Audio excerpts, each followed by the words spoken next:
Jesus freak here. Now I'm going to steal another YouTuber's analogy here. And I'm going to talk about the two major text lines, or as they say, because I don't believe that one of them exists, that form most of our Protestant English Bibles. I'm not going to get into the Western type because, for the most part, that's the domain of the Latin Vulgate.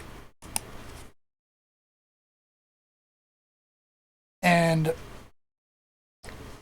only used a little bit here and there in our English Bibles. Now,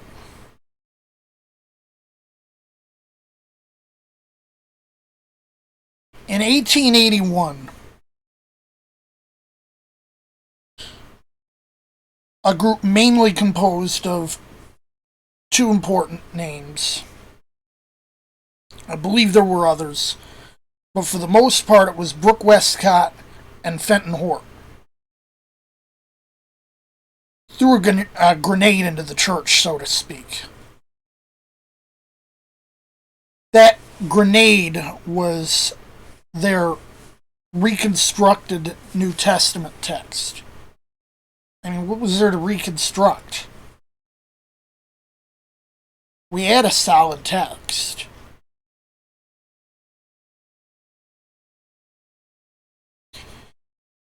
See, let me give you this metaphor.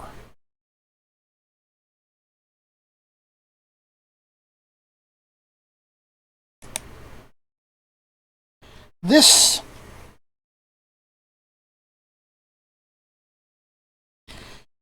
is the Textus Receptus. This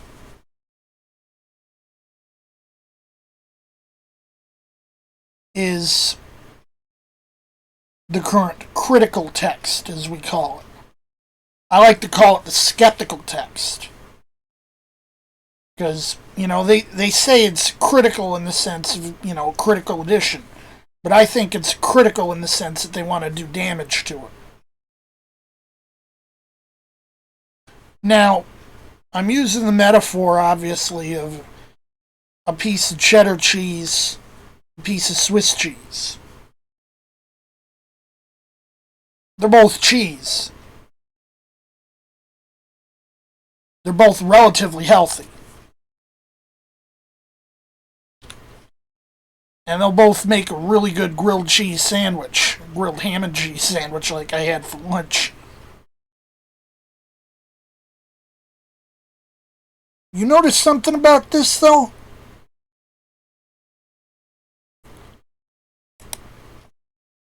See, these people, and I believe they were Anglo-Catholics,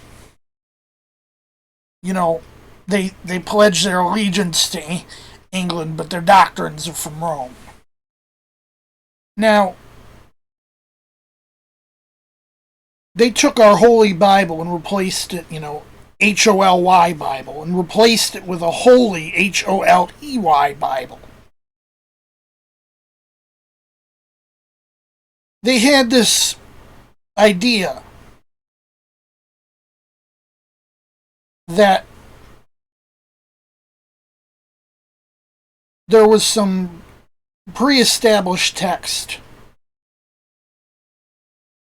which was common to the received text, which is mostly of an Eastern type with a little bit of Western mixed in, and the Latin Vulgate, which is a Western text. And, well, that's all well and good. But they threw in a few eyeball manuscripts. The Sinaiticus and Vaticanus. Now we know Erasmus got 365 readings out of Vaticanus. And didn't really use any. He had them and rejected them. He had a friend who was able to get him the information he wanted.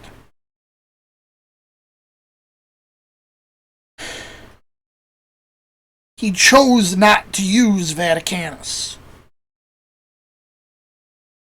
And I've told you a lot about Sinaiticus.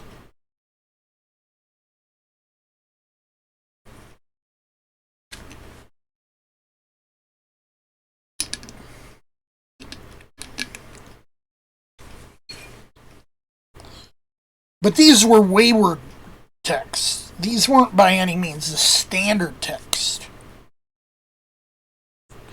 There's evidence that the Eastern type we call Byzantine existed in some form as early as the 3rd century, maybe even the 2nd.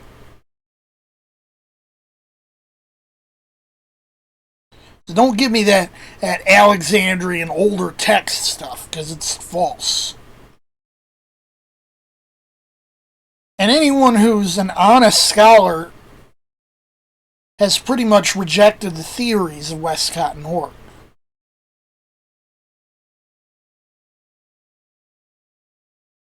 Because they're not theories, they're bunk.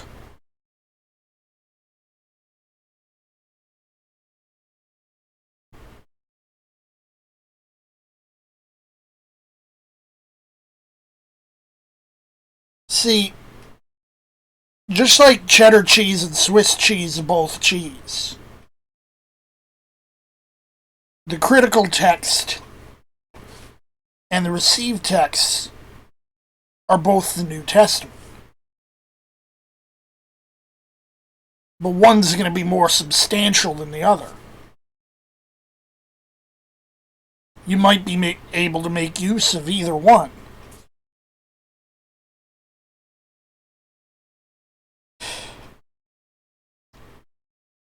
I was brought to God on a New Revised Standard Version, which is based on the critical text.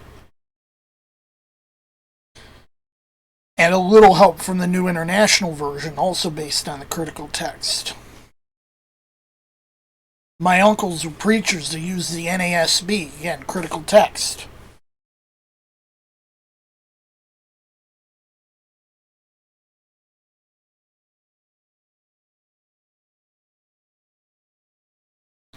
You want the real substance, though, you're not going to find it there.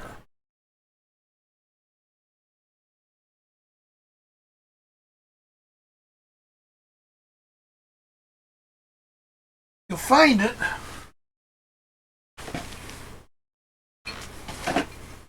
the same place we've always found it.